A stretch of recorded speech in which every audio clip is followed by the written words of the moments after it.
বন্ধুরা, welcome back to my channel.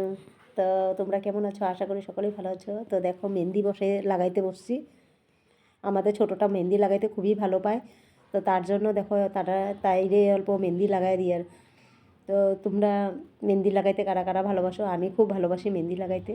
তো ছোটোবেলায় যেগুলো শখ আমি পুরা করতে পারছি না, তারার উপরেই পুরা করি। দেখো তাইরে খুব সুন্দর, মানে অতটা আমি পারি না লাগাইতে, তো আমি যতটুকুই পারি অতটুকুই লাগাই দিতেছি, চেষ্টা করি। আর তো দেখো কেমন হয়েছে, তোমরা আমারে জানাইও।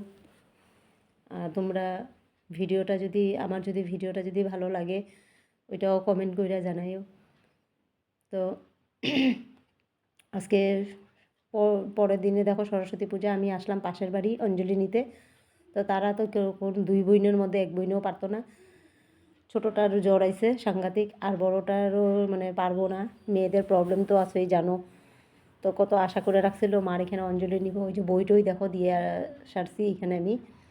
তো এখানে আমি পূজার জন্য বাটা বুটাও দিয়ে লাইছি, ফুলও দিছি। তো এখন এখানে বসে আছি আমি, যে একবারে অঞ্জলিটা নিয়ে যাবো তার দুই বোনের তরফ থেকে আমি অঞ্জলি দিয়ার। তো আমি অঞ্জলি দিয়ে এখন ঘরে যাবো, ঘরে গিয়ে ভাতুত খাইমু। ওদের ভাতুত বানায় থুয়েছি রান্না করে। দেখো বামুন পুরোহিত মশাই কি সুন্দর করিয়া পূজা করেন।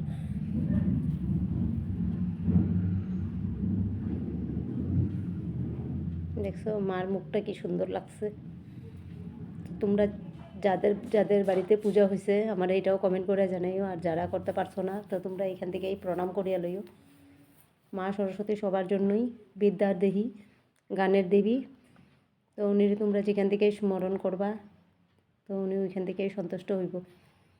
খুবই ভালো লাগছে।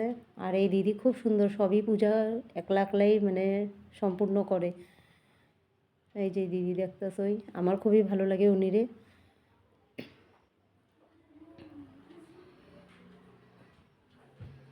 খুব সুন্দর পূজা করছে।